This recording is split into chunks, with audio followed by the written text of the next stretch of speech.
کو 5-6 deputy superintendent ہوتے ہیں, کو 8-10 اسسٹنٹ سپرنٹینڈنٹ ہوتے ہیں. پھر اس کے بعد BCO کی تعداد میں وہ چھوٹا عملہ ہوتا ہے, وارڈنز ہوتے ہیں دوسرے تیسرے جو جیل میں کنٹرول کرتے ہیں, کانسٹیبل ٹائپ لوگ ہوتے ہیں, ان کے ادھر لکھا ہوتا ہے پریزنز. یہ جو جیل کا عملہ جو ہوتا ہے, ان کی وردی جو ہے وہ پولیس والوں کی طرح ہوتی ہے, لیکن یہ کام کرتے ہیں provincial ministry of home affairs میں کے انڈر کام کرتے ہیں, جو کہ صوبائی وزارت ہوتی ہے ہوم افیئرس کی, داخلہ کی. اب آگے آ جائیں. اس میں 2 قسم کے لوگ رہتے ہیں. ایک قسم وہ ہے کہ جو انڈر ٹرائل پریزنر ہوتے ہیں, جن کے مقدمات چل رہے ہوتے ہیں لیکن ضمانت نہیں ہوئی ہوتی, وہ جیل میں رہتے ہیں. ان کو جیل سے نکالا جاتا ہے اپنی پیشی اٹینڈ کرنے کے لیے, پیشی اٹینڈ کر کے پھر وہ جیل میں آ جاتے ہیں. اگر ضمانت ہو جائے تو وہ باہر آ جاتے ہیں. دوسری قسم کے وہ لوگ ہوتے ہیں جو لوگ کنوکٹ ہوئے ہوتے ہیں. وہ کنوکٹ لوگ وہ ہوتے ہیں جن لوگوں کو عدالت سے سزا ہو چکی ہوتی ہے, وہ سزا کی میعاد پوری کرنے تک وہ رہتے ہیں. اور تیسری ایک اور قسم ہوتی ہے, وہ لوگ ہیں جن کو سزائے موت ہو چکی ہو, ان کی کیٹیگری تھوڑی سی علیحدہ ہوتی ہے. اب میں بتاتا ہوں, جیل میں 3 کلاسز ہوتی ہیں, جلدی جلدی میں آپ کو بتاتا جاتا ہوں. ایک کلاس ہوتی ہے A کلاس, جیسے میاں نواز شریف تھے, ذوالفقار علی بھٹو تھے سابق پرائم منسٹر, اور ذوالفقار علی بھٹو بھی سابق پرائم منسٹر تھے. اس طرح کے VIP کلاس لوگ ہوتے ہیں. جب کوئی ریٹائرڈ کوئی جرنیل ہو یا بریگیڈیئر ہو یا ایئر کموڈور ہو, میں نے ایک ایئر کموڈور کا کیس کیا تھا یہاں پر, اس کو کورٹ مارشل ہوا تھا اور 14 ایئرز اس کو امپریزنمنٹ ہوئی تھی. میں جیل میں اس کو ملنے جاتا تھا, اور یہ نئی جیل میں اور سارے حالات واقعات سے واقف ہوں. تو اس میں سچویشن یہ ہوئی کہ یہ لوگ A کلاس پریزنر ہوتے ہیں, ان کو فریج بھی ملا ہوتا ہے, ان کو علیحدہ باتھ روم بھی ملا ہوتا ہے, بیڈ پہ یہ سوتے ہیں. باقی جو عام پریزنر ہیں وہ زمین پہ سوتے ہیں چٹائی بچھا کے, یہ بیڈ پہ سوتے ہیں, بستر پہ سوتے ہیں, رضائی کمبل وغیرہ فیسلٹیز علیحدہ باتھ روم ملا ہوتا ہے. پھر ایک B کلاس ہوتی ہے. B کلاس وہ لوگ ہوتے ہیں جو لوگ گریجویٹ یا اس سے اوپر کی تعلیم رکھتے ہیں, وہ اپنی تعلیم کے سرٹیفکیٹ دکھا کے عدالت سے B کلاس کی پرمیشن لے سکتے ہیں. اس کے بعد ایک C کلاس ہوتی ہے, وہ عام جنرل پبلک ہوتی ہے, وہ فرش پہ سوتے ہیں اور کامن باتھ روم استعمال کرتے ہیں. اس کے بعد پھر اب یہ چیزیں جلدی جلدی آپ کو بتا دیں. اس کے بعد ایک بیرک ہوتی ہے جو لیڈیز بیرک ہوتی ہے. لیڈیز بیرک جو ہے اس کو لیڈیز کنٹرول کرتی ہیں, لیڈیز پولیس کنٹرول کرتی ہے, اور وہ ان کو لاک میں اندر رکھا ہوتا ہے. اور اس میں ہر قسم کی جرائم کی عورتیں ہوتی ہیں کہ جنہوں نے قتل کیا ہوتا ہے, کئی فحاشی اور زناکاری اور بدکاری کے کیسوں میں ہوتی ہیں, بہت ساری عورتیں منشیات کی کیس میں ہوتی ہیں. اس طرح سے ہر قسم کے جرائم میں ملوث عورتیں وہ لیڈیز بیرک میں ہوتی ہیں. اس کے بعد ایک ہوتا ہے چھوٹا ایک بیرک ہوتی ہے, اس کو کہتے ہیں منڈا خانہ. منڈا خانہ اس کو کہتے ہیں انگلش میں جس کو کہتے ہیں جوینائل افینڈرز, 14 سال سے کم عمر کے لڑکے جو ہیں وہ وہاں رکھے ہوتے ہیں. اس کے بعد پھر ایک جیل میں ہاسپٹل بنایا ہوتا ہے, جو لوگ بیمار ہو جاتے ہیں قیدیوں میں سے, ان کا علاج کرنے کے لیے کوئی خاطر خواہ انتظام نہیں ہوتا, بس سرسری سے انتظام ہوتا ہے. کسی کو ڈائریا ہو گیا, بخار ہو گیا, ملیریا ہو گیا, ٹائیفائڈ ہو گیا, اس کا علاج تو وہاں ممکن ہے. لیکن کوئی بڑا علاج ہارٹ کا مسئلہ ہو یا کوئی اور کڈنی کا ہو, لیور کا ہو, یا کچھ کینسر کا پرابلم ہو, تو وہ بڑے ہاسپٹلز میں ریفر کر دیتے ہیں. اس کے بعد ایک مسجد ہوتی ہے, یہ اڈیالہ جیل کی میں لوکیشن آپ کو بتا رہا ہوں. ایک مسجد ہوتی ہے جہاں لوگ جا کے نماز پڑھیں, اور اتنے خراب حالات میں بھی لوگ وہاں جا کے نماز پڑھتے ہیں, تلاوت بھی کرتے ہیں, جمعہ بھی پڑھتے ہیں, دیگر نمازیں بھی وہ جماعت کے ساتھ پڑھتے ہیں. اس کے علاوہ ایک جیل میں بڑا کچن ہوتا ہے جہاں پہ کھانا وغیرہ پکتا ہے. وہ کھانا ایسا ہوتا ہے کہ وہ شریف آدمی تو کھا نہیں سکتا. وہ اتنی سخت روٹی ہوتی ہے, اور عام طور پر دال ہوتی ہے. وہ دال بھی اتنی پتلی پانی کی طرح ہوتی ہے, روٹی اتنی خوفناک روٹی ہوتی ہے کہ کھانا تو کھانا, آپ اس کو دیکھنا بھی گوارا نہیں کریں گے, اتنے خراب آٹے سے بنتی ہے. اس کے بعد پھر ایک کارپیٹ فیکٹری ہوتی ہے. اس کارپیٹ فیکٹری میں ان لوگوں کو سے کام لیا جاتا ہے جن کو قید بامشقت کی سزا دی جاتی ہے. اس کے علاوہ پھر ایڈمنسٹریٹو آفس ہوتا ہے جیل کا. ایڈمنسٹریٹو آفس میں جیل کا سارا ریکارڈ ہوتا ہے, کون قیدی آیا, کون قیدی گیا, کس کی کتنی سزا ہوئی, سارا ریکارڈ, فائلیں وغیرہ ترتیب سے وہ رکھی ہوتی ہیں. تو اس کے علاوہ ایک ملاقات کا کمرہ ہوتا ہے, وہاں بھیڑ بکریوں کی طرح لوگ جمع ہوتے ہیں. 500 لوگ ادھر ہوتے ہیں, 500 لوگ آگے ہوتے ہیں, اور وہ کانوں پڑی آواز سنائی نہیں دیتی, چی چی پی پی پاپا شور کی آواز ہوتی ہے. تو عام لوگ وہاں ملنے کے لیے آتے ہیں. لیکن جو VIP اور بااثر لوگ ہوتے ہیں جو پیسے والے لوگ ہوتے ہیں، خرچ کرتے ہیں، جنہوں نے جیل اتھارٹیز کو رشوت دی ہوتی ہے، ان کو خریدا ہوا ہوتا ہے، ان کی ملاقات ان کے دفتروں میں صوفوں پہ کرسیوں پہ بیٹھ کے ہو جاتی ہے، اور ان کے لیے کھانے کا بھی انتظام ہوتا ہے، گھر والے ان کے فروٹ پھل سبزی چیزیں، گوشت مرغی مچھلی انڈے سب چیزیں لے کر آتے ہیں، اور ان کو آرام سے سہولت ہوتی ہے، وہ لے جاتے ہیں اندر۔ اب یہ تو باتیں میں نے آپ کو بتا دی، تو اب گزارش یہ ہے کہ ایک جیل میں جس میں 1550 کی کیپیسٹی ہے اور 5500 آدمی اس میں رہ رہے ہیں، تو پھر آپ اندازہ کر لیں باتھ روموں کی کیا حالت ہوگی، پھر اندازہ کر لیں بستروں کی کیا حالت ہوگی، لوگ کتنی مشکل سے وہاں سوتے ہوں گے۔ یہ خدا کی پناہ ہے، بہت برے حالات ہیں۔ اب جناب میں آپ سے گزارش کروں گا کہ جو اس کا خوفناک پارٹ ہے وہ میں آپ کو بتانا چاہتا ہوں۔ اڈیالہ راولپنڈی جیل میں ہوتا کیا ہے؟ اڈیالہ جیل راولپنڈی کی ایک میں نے مثال دی ہے، یہ مثال پورے پاکستان کی جیلوں میں مور اور لیس اسی طرح کا نظام جاری ہے، اسی طرح کے حالات سب جیلوں میں۔ اڈیالہ جیل راولپنڈی میں مختصر آپ کو بتاتا جاتا ہوں کہ تمام قسم کی ڈرگز اڈیالہ جیل میں دستیاب ہے، شراب وہاں آپ کو دستیاب ہے، قیدیوں کو شراب وہاں دستیاب ہے، پیسے دیں ان کو شراب وہاں پہنچا دی جائے گی، پیسے دیں ان کو ہیروئن مل جائے گی، چرس مل جائے گی، افیم مل جائے گی، پاؤڈر مل جائے گا، جس قسم کا نشہ وہ چاہیں گے ان کو مل جائے گا۔ یہ کیسے اندر جاتا ہے؟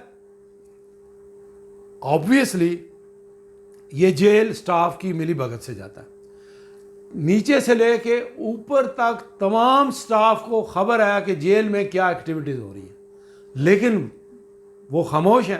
خاموش کیوں ہیں؟ ان کی جیبیں گرم کی ہوئی ہے، ان کو خریدا ہوا ہے، وہ اس پر اعتراض نہیں کرتے۔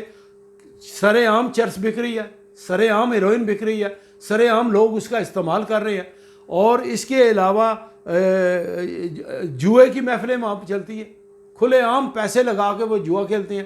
جوا تاش سے بھی کھیلا جاتا ہے، جوا لوڈو سے بھی کھیلا جاتا ہے، اور جوا وہاں پر وہ ویڈیو گیم وہ جو موبائل فونز ہیں اس پہ بھی کھیلا جاتا ہے۔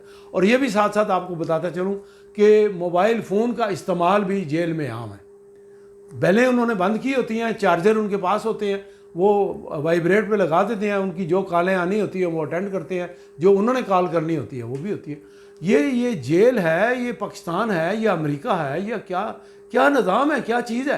یہ ان سب چیزوں کی پابندی ہے، منشیات کی پابندی ہے اور باقی چیزوں کی پابندی ہے، شراب کی پابندی ہے، لیکن یہ سب کچھ ہو رہا ہے۔ اور تو اور آپ کو سن کے حیرت کا جھٹکا لگے گا کہ ہماری جیلوں میں جو لوگ زناکاری کرنا چاہتے ہیں ان کو عورتیں پرووائڈ کی جاتی ہیں۔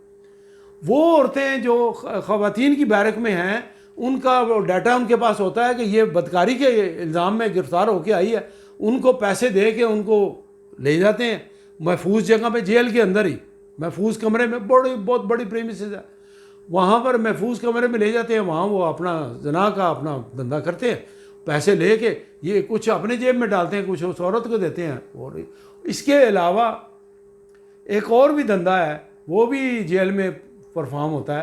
وہ عورتوں کے علاوہ کچھ لوگ جو ہیں وہ نوجوان لڑکوں کے شوقین ہوتے ہیں، وہ نوجوان لڑکوں سے اپنی جنسی خواہشات پوری کرتے ہیں، ان کو لڑکے پرووائڈ کیے جاتے ہیں۔ یہ بالکل پوری ذمہ داری سے میں آپ کو بتا رہا ہوں، جس قسم کا نشہ، کو جنسی تسکین جس طریقے سے ہوتی ہے وہ چیز اس کو فراہم کر دی جاتی ہے۔ اور یہ ساری چیزیں جیل عملے کی ملی بھگت اور رشوت سے ہوتی ہیں، اس کے بغیر کوئی چڑیا بھی پر نہیں مار سکتی، کوئی پتہ نہیں ہل سکتا جیل کی پریمیسز۔ اب بات یہ ہے، یہی کام جب باہر ہوتے ہیں تو باہر پولیس پکڑتی ہے، چھاپے مارتی ہے، یا کوئی رپورٹ کرتا ہے تو کوئی رپورٹ کرتا ہے، لیکن جب وہ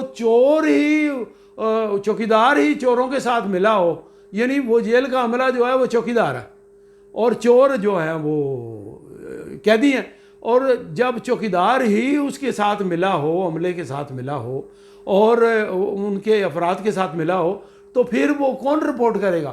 وہ تو بلکہ ان کو پروٹیکشن حاصل ہو جاتی ہے، کوئی باہر کا بندہ نہ دیکھ سکتا ہے نہ رپورٹ کر سکتا، بالکل سیف کسٹڈی میں وہ اپنا سارا خرچ کرتے ہیں۔ پھر ایسے بھی واقعات دیکھنے میں آئے ہیں، یہ کم ہے، ایسے بھی واقعات دیکھنے میں آئے ہیں کہ رات کو جیل کا عملہ جو ہے وہ ملی بھگت سے بڑی بڑی ہیوی رشوت لے کے وہ بڑے بڑے کرمنلز کو اندر سے نکال دیتے ہیں، باہر جاتے ہیں، باہر جا کے گاڑی چوری کرتے ہیں، گاڑی چوری کر کے جہاں انہوں نے پہنچانی ہوتی ہے پہنچا کے صبح ہونے سے پہلے وہ واپس آ جاتے ہیں اور جیل کے عملے کو وہ دے دیتے ہیں رشوت. اور اگر ان کے خلاف کوئی ایف آئی آر ہو یا کوئی مقدمہ ہو، مثال کے طور پہ باہر جا کے وہ قتل کر دیتے ہیں. جیل کے اندر مقید جو قیدی ہوتے ہیں وہ رات کو باہر نکال کے باہر جا کے قتل کر کے آتے ہیں، اور جب وہ اندر آ جاتے ہیں تو ان کے خلاف ایف آئی آر ہو اور ان کا مخالف ایف آئی آر کرائے کہ فضل حسین نے ہمارا ایک بندہ قتل کر دیا، تو وہ تو کہے گا جی یہ تو ریکارڈ میں موجود ہے، یہ تو جیل میں بند ہے، یہ کیسے باہر قتل کر سکتا ہے، اس کے اوپر جھوٹا الزام ہے، وہ بچ جاتے ہیں. تو یہ اس قسم کے خوفناک واقعات جو ہے یہ جیل کے اندر مقید جو لوگ ہیں، جو کنوکٹس ہیں، جو سزا یافتہ ملزمان ہیں، وہ باہر جا کے اس قسم کے واقعات کرتے ہیں.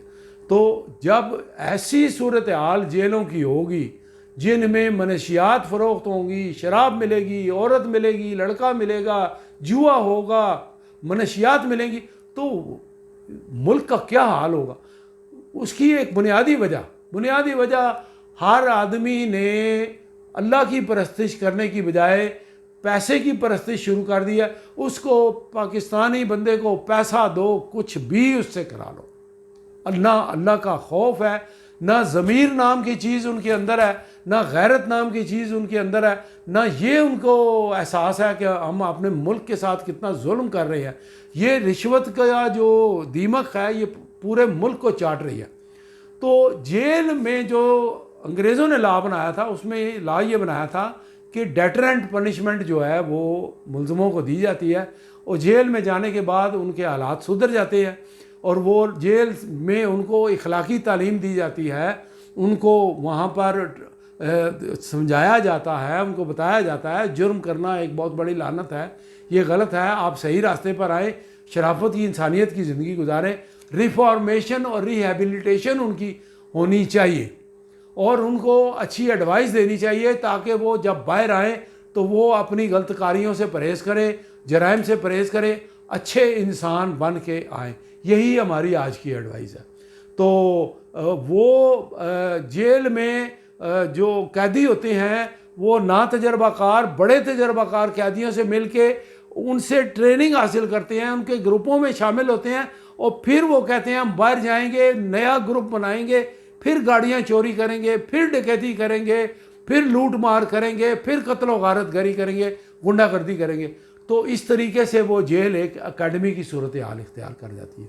وہ اکیڈمی جو ہے وہ نئے آنے والے قیدیوں کی ایک تربیت گاہ بن گئی ہے.